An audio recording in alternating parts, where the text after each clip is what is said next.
السلام علیکم ورحمۃ اللہ۔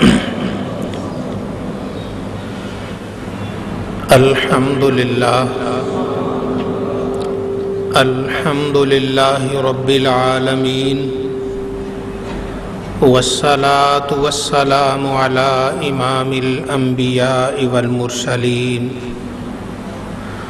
وعلی آلہ واصحابہ اجمعین،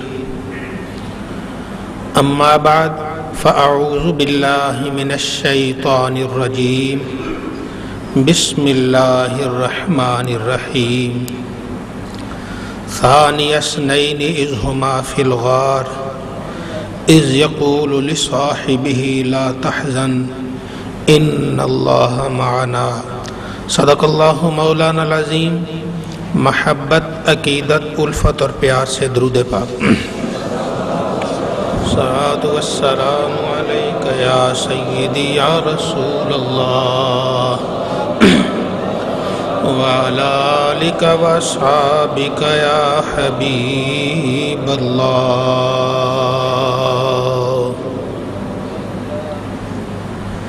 آج 22 جمادی الثانی ہے۔ اس دن افضل الخلق بعد الانبیاء، جانشین مصطفیٰ حضرت سیدنا صدیق اکبر رضی اللہ تعالیٰ عنہ کا وصال مبارک ہے۔ اللہ رب العزت اس دن کی برکات سے ہم سب کو معمور فرمائے اور ہمارا دین و ایمان سلامت فرمائے۔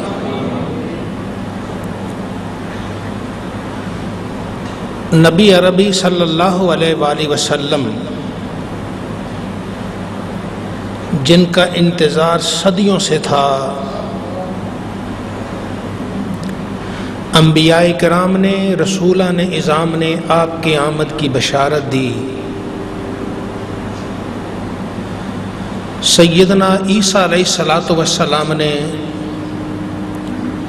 تو واضح طور پر فرما دیا، مبشرا برسول یاتی من بعد اسمہ احمد، کہ بشارت دینے والا ہوں ایسے رسول کی جو میرے بعد آئے گا اور ان کا نام پاک احمد ہوگا صلی اللہ علیہ وسلم۔ اللہ رب العزت نے جگہ جگہ نشانیاں بکھیر دی تھیں، جس سے پتہ چل رہا تھا کہ نبی عربی صلی اللہ علیہ وسلم کے بعثت کا وقت قریب آ گیا ہے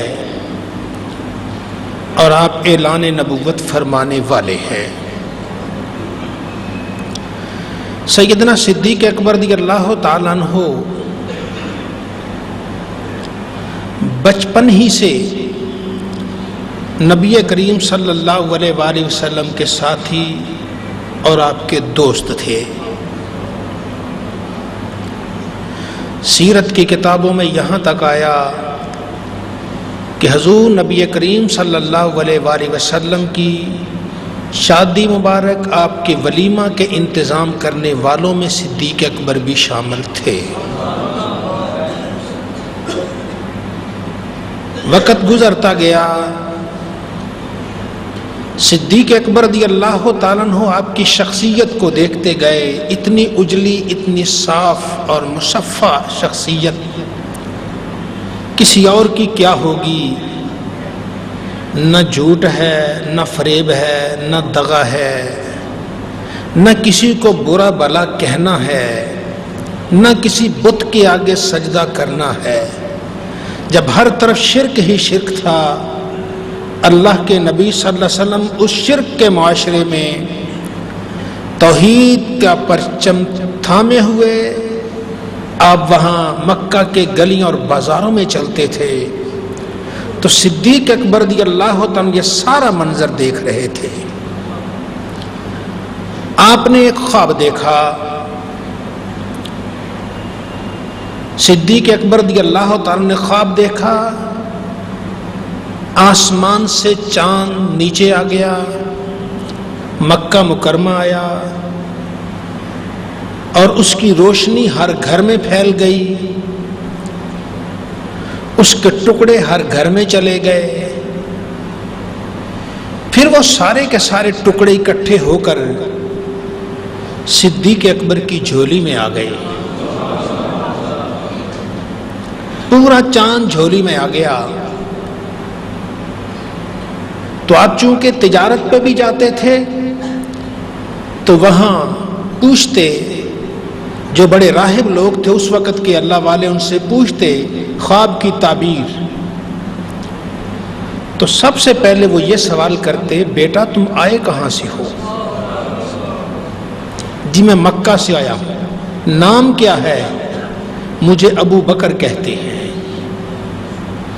اچھا پھر تمہیں مبارک ہو، جس نبی صلی اللہ علیہ وآلہ وسلم کے انتظار میں صدیاں بیت گئی ہیں، لوگ انتظار کر رہے ہیں، جب وہ اعلان نبوت کریں گے تو تم سب سے پہلے ان کی غلامی کا پٹ اپنے گلے میں ڈال لو گے، تم ہی بعد میں ان کے مصلی پہ بیٹھنے والے ہو، ان کے جانشین بن جاؤ گے۔ اب سیدنا صدیق اکبر رضی اللہ تعالیٰ عنہ اس وقت کے سارے لوگوں کی طرف ایک نظر ڈالتے اور سب کے سب سے افضل، سب سے اعلیٰ، آپ کو اجڑا ہوا چہرہ حضور نبی کریم صلی اللہ علیہ وسلم کا نظر آتا۔ وہ تو انتظار میں تھے کب آپ اعلان کریں اور میں لبیک کہتے ہوئے آپ کے اعلان کو قبول کر لوں۔ ادھر غار حرا میں وحی الہی نازل ہو گئی، نبی کریم صلی اللہ علیہ وسلم کے پاس جبریل امین آئے، اقرأ بسم ربک الذی خلق، خلق الانسان من علق، اقرأ وربک الاکرم الذی علم بالقلم، علم الانسان ما لم یعلم۔ یہ آیات کریمہ لے کے آئے۔ اب نبی کریم صلی اللہ علیہ وآلہ وسلم سے وہ پہلے آتے ہی کہتے اقرأ پڑھیے، میں مانا بیکار میں پڑھنے والا نہیں۔ تو جبریل امین نے سینے سے لگایا، سینے سے لگا کے جسے بغل گیر ہونا ہم کہتے ہیں، زور سے دبایا، پھر چھوڑا، کہا اقرأ پڑھیے۔ آپ نے پھر فرمایا ما انا بیکار میں پڑھنے والا نہیں۔ دوبارہ پھر لگایا سینے سے، پھر دبایا، تیسری مرتبہ اقرأ پڑھیے، مانا بیکار پڑھنے والا نہیں، پھر سینے سے لگایا، دبایا، دبا کے پھر چھوڑ کے کہتے اقرأ بسم ربک الذی خلق، اس رب کے نام سے ہی پڑھ دیجئے جس رب نے پیدا فرمایا ہے۔ اتنا سننا تھا، سرکار نے پڑھنا شروع کر دیا۔ اب اتنا سن کر آپ وہاں سے نیچے اتر آئے، جبریل تو چلے گئے، نیچے اتر آئے، نیچے اتر آ کر سیدہ خدیجہ الکبریٰ اپنی اہلیہ کے پاس آئے، فرمایا زملونی زملونی، مجھ پہ چادر دے دو، مجھ پہ چادر دے دو۔ چادر دے دی۔ اب جب کچھ اس واقعہ کا کچھ عرصہ گزرنے کے بعد سکون سا محسوس ہوا تو وہ پوچھتی ہیں آپ نے کیا دیکھا؟ فرمایا میں نے یہ سارا منظر دیکھا۔ جب بیان کیا تو آپ نے فرمایا مجھے اپنی جان کا خوف ہے۔ تو وہ آگے سے خدیجۃ الکبریٰ آپ کی اہلیہ کیا کہتی ہے؟ دنیا میں کیا کسی کو ایسی اہلیہ ملتی؟ اور عرض کرنے لگی کلا واللہ ما یخزیک اللہ ابدا، ایسا نہیں ہو سکتا، اللہ ذوالجلال کی قسم اللہ آپ کو کبھی رسوا نہیں کرے گا۔ انک لتصل الرحم، آپ تو صلہ رحمی کرتے ہیں، ناداروں کو کما کر کھلاتے ہیں، بوجھ والوں کا بوجھ اٹھاتے ہیں، جس کے پاس کچھ نہیں اس کو دیتے ہیں، تو جس کے پاس اتنی خوبیاں ہوں وہ نیلی چھت والوں سے کبھی رسوا نہیں کر سکتا۔ یہ آپ کی نبوت کا زمانہ کہ اظہار نبوت ہو گیا، آپ نے سیدہ خدیجۃ الکبریٰ رضی اللہ تعالیٰ عنہ سے اظہار کر دیا. اب ادھر سیدنا صدیق اکبر رضی اللہ تعالیٰ عنہ حکیم بن حزام کے پاس بیٹھے ہوئے تھے تو حضرت خدیجۃ الکبریٰ کی خادمہ حکیم کے پاس آئی اور کہنے لگی حکیم میری جو مالکہ ہے نا اس کا خیال ہے کہ جو میرے شوہر ہیں وہ اللہ کے رسول اور نبی ہیں. اب وہ باندھی وہ خادمہ کہتی ہے حکیم میری جو مالکہ ہے نا خدیجہ اس کا خیال ہے کہ اس کے شوہر حضور سیدنا محمد الرسول اللہ صلی اللہ علیہ وسلم یہ اللہ کے نبی اور رسول ہیں. اتنا سننا تھا صدیق اکبر پاس بیٹھے ہوئے تھے جلدی سے وہاں سے کھسک گئے. اس نے کہا بیٹھی اور میں نہیں مجھے ذرا کوئی کام ہے. جلدی سے گئے. اب سیدھا سرکار دو عالم صلی اللہ علیہ وسلم کے کاشان اقدس پہ چلے گئے. دوست تو تھے ہی پہلے. آپ نے عرض کی جناب ایسے میں نے ایک بات سنی ہے. تو اس وقت آپ نے فرمایا ہاں مجھے اللہ نے نبی اور رسول بنایا ہے. تو صدیق کہتے ہیں اشہد ان لا الہ الا اللہ واشہد انک رسول اللہ. میں گواہی دیتا ہوں کہ اللہ کے علاوہ کوئی الہ نہیں اور آپ اللہ کے سچے رسول ہیں. تو یہ سرکار صدیق اکبر رضی اللہ تعالیٰ عنہ نے سب سے پہلے اسلام قبول کر کے اپنا نام سر فہرست کر لیا کہ اب قیامت تک جو بھی آتا رہے گا اسلام قبول کرتا رہے گا اس کا ثواب صدیق اکبر کو ملتا رہے گا.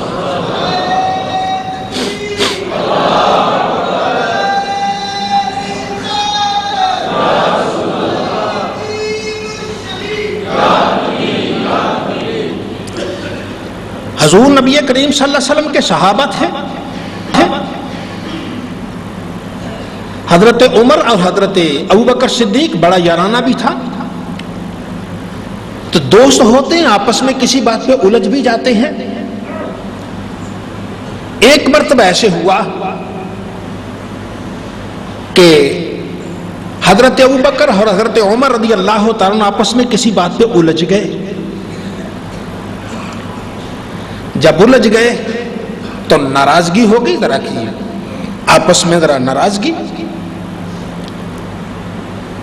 تو صدیق اکبر رضی اللہ تعالیٰ عنہ کو بعد میں خیال آیا کہ غلطی شاید مجھ سے ہو گئی. حضرت عمر کے گھر گئے گھر میں نہیں ملے. پھر وہاں سے نبی کریم صلی اللہ علیہ وسلم کی بارگاہ اقدس میں حاضر ہو گئے. عرض کی یا رسول اللہ یا نبی اللہ میری آج عمر کی کوئی بات ہو گئی تو بس عمر کو شرمندہ سے ہو گیا. میں گھر گیا تو گھر بھی نہیں ملے عمر بھی آ گئے. تو نبی کریم صلی اللہ علیہ وآلہ وسلم نے عمر کو دیکھ کے جلال میں آئے تو آپ نے ارشاد فرمایا میں نے تم میں سے جس پر بھی اسلام پیش کیا اے میری امت اس وقت جتنے لوگ تھے ان سے فرمایا میں نے تم میں جس سے بھی کہا مسلمان ہو جاؤ ایک مرتبہ اس نے تردد کیا کم از کم ایک مرتبہ انکار کیا تردد کیا سوائے ابو بکر کے کہ جب بھی میں نے اسے کہا مسلمان ہو جا فوراً کہتا ہے لا الہ الا اللہ محمد الرسول اللہ. کیا تم میری خاطر میرے ایک کو چھوڑ نہیں سکتے؟ کیا میری خاطر کسی ایک کے تم درگزر نہیں کر سکتے؟ اتنا تھا. پھر وہ دن گیا حضرات صحابہ کرام کسی اور کے بارے میں بات کر لیں صدیق اکبر کا نام آتا تو سب کے سر جھک جاتے تھے. تو اللہ رب العزت نے یہ شان یہ مرتبہ عطا فرمایا کہ جن کا محافظ اللہ اور جن کا طرفدار خود محمد مصطفیٰ صلی اللہ علیہ وآلہ وسلم ہے بتائیے ان کی عزت و عظمت کا عالم کیا ہوگا. حضور نبی کریم صلی اللہ علیہ وسلم نے مکہ مکرمہ میں جب وہ اعلان فرمایا تو لوگ مسلمان ہوئے، پھر تکلیفیں شروع ہو گئیں، اذیتیں شروع ہو گئیں۔ اب ہجرت کا معاملہ آیا۔ ایک دن فرمایا ابو بکر، محسوس ہوتا ہے کہ مجھے بھی حکم آ جائے گا کہ تم مکہ چھوڑ جاؤ اور مدینہ طیبہ۔ عرض کی الصحبہ یا رسول اللہ، یا رسول اللہ پھر مجھے بھی ساتھ لے جائیے گا۔ جب وقت آیا تو اللہ کے نبی نے ارشاد فرمایا، اس نیلی چھت والے اللہ نے مجھے حکم دیا ہے کہ اپنے ساتھ تم ابو بکر کو لے جاؤ۔ آپ وہاں سے چل دیے، وہ تذکرہ غار ثور میں چلے گئے، اور غار ثور میں جاتے ہوئے پھر بھی یہ بھی دیکھیے کہ جب ان مشرکین مکہ نے محاصرہ کیا، سب سرداروں نے فیصلہ کر لیا کہ کٹھی تلواریں چلائیں گے اور محمد مصطفیٰ کو ختم کر دیں گے۔ بھئی یہ کیسے ہو سکتا ہے؟ اللہ نے جس کے لیے ساری کائنات کو سجایا ہو کوئی ویسے ہی ختم کر دے گا؟ یریدون لیطفئوا نور اللہ بافواہہم واللہ متم نورہ ولو کرہ الکافرون۔ وہ چاہتے ہیں کہ اللہ کے نور کو پھونکے مار کے بجھا دے، اللہ اس نور کو مکمل کرنے والا ہے۔ یہ چاہے کافر اور مشرکوں کو بات ناگوار گزرتی ہے تو گزرتی رہے، رب تعالیٰ اپنے محبوب صلی اللہ علیہ وسلم سے جو کام لینا ہے رب تعالیٰ وہ کام لے کے رہے گا۔ آخر نبی عربی صلی اللہ علیہ وسلم، وہ مشرکین نے فیصلہ کیا کہ آپ کو رات شہید کر دیا جائے۔ جب نکلتے ہیں، اب اللہ کے نبی وہاں سے نکلے، اور نکلتے ہی ان کے درمیان سے نکلے۔ کتنی قوت کتنا ہے کہ دشمن ننگی تلواریں لے کے کھڑے ہیں، مارنا چاہتے ہیں، اور اتنا حوصلہ، اللہ پر اتنا اعتماد، سبحان اللہ۔ وہ نکلے اور پھر ایسے ہی نہیں، سورہ یاسین کی تلاوت کرتے جا رہے ہیں، اور یاسین کی طرف خاک پکڑ کے ان کے سروں پہ ڈالتے ہوئے جا رہے ہیں، اور وہاں سے نکل گئے۔ اور جب وہاں پہنچے، آگے گئے تو گئے کدھر؟ اپنے گھر سے نکل کے صدیق اکبر کے گھر میں چلے گئے۔ ہم تو ترستے، بھائی ساری عمر لوگ بڑے بڑے اللہ والے جتنے بھی ہیں ترستے رہ گئے، یا رسول اللہ آنا تو درکنار ایک نظر کرم ہی ہو جائے۔ مولانا جامی رحمت اللہ علیہ کیا ساری عمر یہ نہیں کہتے رہے؟ سگترا کاش جامی نام بودے کہ آیت بر زبانت گاہے گاہے۔ یا رسول اللہ میں عالم فاضل مولانا علامہ نہ ہوتا، میں اتنا بڑا محقق اور مفسر نہ ہوتا، بس میری ایک ہی تمنا ہے کاش آپ کی کسی گلی کے کتے کا نام ہی جامی ہوتا۔ ایک دن آپ اسے کہتے جامی ادھر ہو جا ادھر ہو جا، اور کسی بہانے تو میرا نام آ جاتا۔ جب آپ کی زبان پہ کسی بہانے میرا نام آ جاتا، میری بخشش کا ذریعہ بن جاتا۔ تو یہ وہ بڑے لوگ۔ آخر صدیق اکبر رضی اللہ تعالیٰ کے گھر پہنچے، فرمایا صدیق جانے کا حکم آ گیا، یا رسول اللہ تیار ہو۔ سواریاں پہلے ہی باہر پہنچا دی، اب وہاں سے آپ پیدل چلے، گھر سے نکل کر غار ثور کی جانب چلتے۔ اب غار ثور کی جانب چل رہے ہیں، صدیق اکبر ہیں اور نبی کریم صلی اللہ علیہ وسلم۔ اب جہاں غار ثور کی جانب چلے وہاں غار پہ پہنچے، دہانے پہ پہنچے تو صدیق اکبر عرض کرتے یا رسول اللہ ابھی ٹھہریے، پہلے میں اندر جاؤں گا، میں جا کے اس غار کو صاف کرتا ہوں، کوئی موذی چیز، کوئی تکلیف دینے والی چیز ایسی نہ ہو جو آپ کو تکلیف ہے، پہلے صاف کر لوں۔ غار کے اندر جا کے اس کو صاف کر دیا، غار کو کیا کیا؟ صاف کر دیا۔ اگر کوئی سوراخ تھے تو اپنا ہی کپڑا پھاڑ پھاڑ کے سوراخوں پہ لگا دیا، اور 2 سوراخ رہ گئے، کپڑا ختم ہو گیا، ایڑیاں دونوں رکھی، عرض کی یا رسول اللہ یا نبی اللہ تشریف لے آئیے۔ اب اللہ کے نبی اندر جاتے ہیں، یہ اس وقت سے طریقہ ہے اور قیامت تک شاید رہے گا کہ ایمان والا جو اپنے دل کو پاک کرنا چاہتا ہے پاک صدیق اکبر کرتے ہیں، اور پھر کرم محمد مصطفیٰ فرمایا کرتے ہیں۔ اور صدیق اکبر نے پاک کر دیا، اندر آپ گئے، اور اندر گئے تو صدیق اکبر رضی اللہ تعالیٰ عنہ بیٹھے سرکار میں تھک گیا ہوں لیٹنا چاہتا ہوں. یا رسول اللہ لیٹ جائیے. سرہانہ تکیہ تو ہے نہیں. یا رسول اللہ دیکھیں سرکار آپ کی جھولی میں سر رکھ کے لیٹ گئے. صدیق اکبر سے ایک دن اللہ کے نبی نے ہی پوچھا تھا کہ صدیق بتاؤ تمہاری سب سے بڑی خواہش کیا ہے؟ تو صدیق اکبر نے کہا تھا النظر الی وجہ رسول اللہ صلی اللہ علیہ وسلم. صدیق کی نگاہیں ہوں مصطفیٰ کا چہرہ ہو، مجھے اور کچھ نہیں چاہیے. النظر الی وجہ رسول اللہ صلی اللہ علیہ وسلم، حضور نبی کریم کے چہرے انور کو دیکھنا ہی میری سب سے بڑی سعادت ہے، مجھے بس یہی چاہیے. آج صدیق اکبر کو موقع ہے. اللہ کے نبی آرام فرمائے، آنکھیں بند ہیں، صدیق کی جولی میں سر رکھا ہوا ہے، چہرہ انور ہے. صدیق بار بار اس چہرہ انور کو دیکھتے جا رہے ہیں. ادھر غار میں موذی سانپ تھا اور اس نے دیکھا سوراخ سارے بند ہو گئے اور ایک جگہ اسے نرم نظر آیا گوشت. یہاں صدیق اکبر کی ایڑی تھی، وہاں اس نے ڈنگ لگا دیا، دانت پیوست کر دیا. اب زہر چڑھا، پاؤں پہ آیا، ٹانگ پہ آیا، آگے بڑھا اور بڑھتے ہی جیسے اوپر جاتا دماغ تک جاتا موت واقع ہو جاتی ہے. یہی زہر چلتے چلتے آخر تک دماغ تک آیا. آنکھوں میں آنسو آ گئے، آنسو مصطفیٰ کریم صلی اللہ علیہ وسلم کے چہرے انور پہ گرے. وہ گرم گرم آنسو. سرکار نے آنکھ کھولی، فرمایا ما یبکی کا یا ابا بکر، ابو بکر کس چیز نے تجھے رلا دیا، کیوں روتے ہو؟ یا رسول اللہ کسی موذی نے ڈس دیا ہے، زہر میرے قدموں میں ہے. اللہ کے نبی کیا فرماتے ہیں؟ پاؤں تو ہٹاؤ، کوئی بات نہیں، زہر تیرے قدموں میں ہے، تریاق تو تیری جھولی کے اندر موجود ہے، اور موت تو تیرے قدموں میں ہے، مسیحا تو تیرے پاس موجود ہے. اب وہاں آپ نے پاؤں ہٹایا.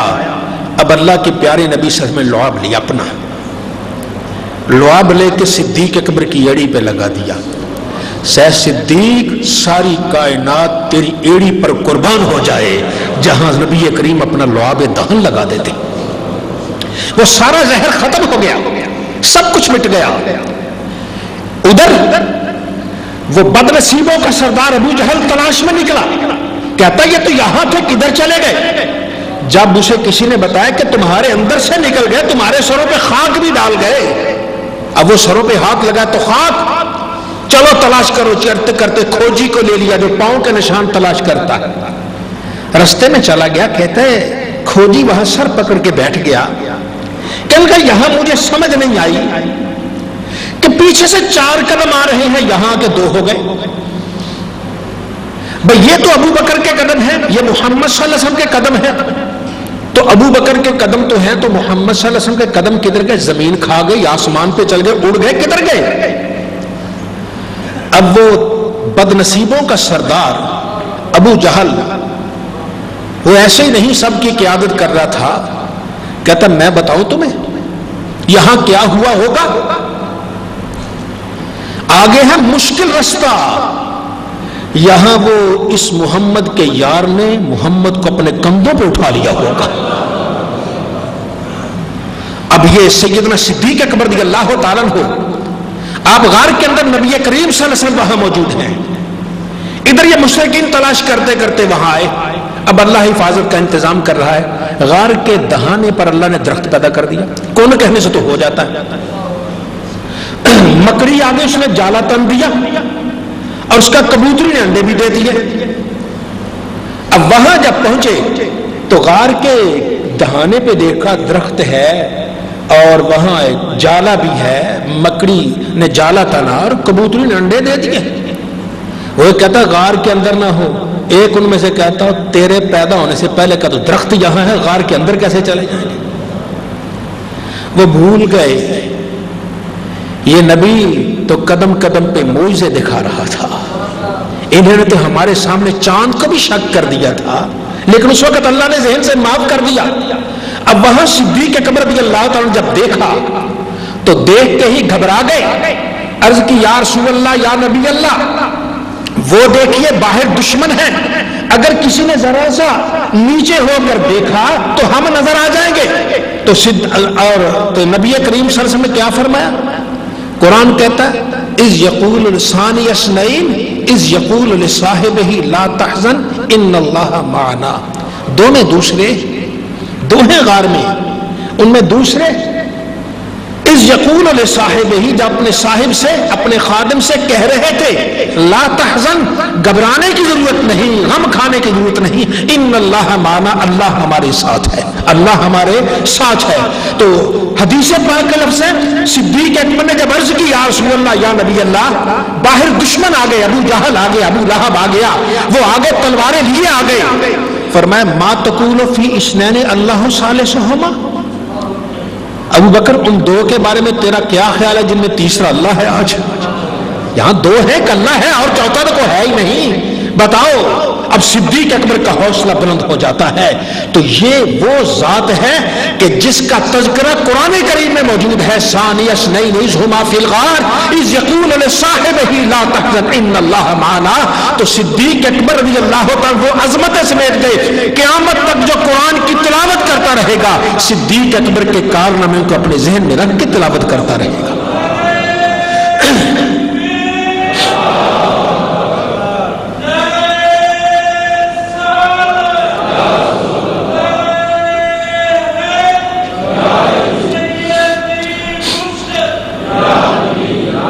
تذکرہ معراج میں نبی کریم صلی اللہ علیہ وآلہ وسلم معراج کی رات جبریل امین لے گئے، وہ معراج ہوا، وہ تفصیل ہے. معراج کے موقع پر واپس آ رہے تھے تو واپس آتے ہی مقام تنعیم پہ، جہاں آج کل مسجد عائشہ ہے، مکہ مکرمہ جہاں عمرہ کرتے ہیں نا مکہ رہنے والے، اب مکہ مکرمہ چلے گئے تو وہاں جا کے آپ نے عمرہ کرنا ہے تو پھر احرام وہ حدود حرم سے نکل کے مسجد عائشہ پہ پہنچ کے وہاں احرام بند کے اس جگہ پہ جب آپ پہنچے جبریل امین ساتھ تھے. تو اس وقت نبی کریم صلی اللہ علیہ وسلم نے فرمایا جبریل اب جب میں جاؤں گا نا تو میں ان سے کہوں گا کہ میں نے رات معراج پہ گیا، مسجد اقصی گیا، بیت المقدس گیا، آگے گیا، تو لوگ تو انکار کر دیں گے، لوگ مجھے جھوٹا کہیں گے. آج تک تو کہہ نہیں سکے لیکن آج وہ کہیں گے یہ جھوٹا ہے. یہی فرق ہے، ہم جب کسی کو دیکھتے ہیں اپنی نگاہ سے دیکھتے ہیں. ہاں اپنی نگاہ سے دیکھیں گے، ہماری نگاہ تو دھوکہ کھا جاتی ہے. ہماری نظر کیا ہے، یہ دیوار سے پرے تو جاتی نہیں ہے. اپنی نظر سے کیا کسی کو دیکھیں گے؟ ہاں ہم اہل ایمان ہیں، ہم کسی کو بھی اپنی نظر سے نہیں دیکھتے، ہم ہر ایک کو دیکھتے ہیں اللہ اور اس کے رسول کی نظر سے دیکھتے ہیں. ہمیں اپنی نظر کا کوئی اعتبار نہیں ہے، ہمارے ہاں وہی چیز معتبر ہے جو اللہ نے فرمائی ہے اور اللہ کے رسول نے فرمائی ہے، جو محمد مصطفیٰ صلی اللہ علیہ وسلم کی زبان سے نکل گیا وہی حق اور سچ ہوا کرتا ہے. تو آئیے اللہ رب العزت ہم سب کو سیدنا صدیق اکبر رضی اللہ تعالیٰ کا مرتبہ اور مقام پہچاننے کی توفیق عطا فرمائے. اب ایک دن حضور نبی کریم صلی اللہ علیہ وآلہ وسلم نے صدیق اکبر کے بارے میں ارشاد فرمایا. حضرت ابو درداء تھے، وہ آ رہے تھے، صدیق اکبر بھی آ رہے تھے. سیدنا صدیق اکبر آگے تھے، حضرت ابو درداء پیچھے تھے. ان کو کوئی کام ہوگا، حضرت ابو درداء کو وہ جلدی صدیق اکبر کے پاس سے گئے، سلام کیا آگے، اور ادھر صدیق اکبر سرکار دو عالم صلی اللہ علیہ وسلم کو دیکھ رہے تھے. عشق میں محبت میں قدم بڑھاتے، ادب قدم روک لیتا، بڑھاتے روکتا، وہ اپنے آرام سے آ رہے تھے. ان کو کوئی کام ہوگا وہ جلدی سے. جیسے ہی حضرت ابو درداء چلتے صدیق اکبر سے آگے آ کے سرکار کے قریب پہنچے، فرمایا ابو درداء، کھڑے ہو گئے.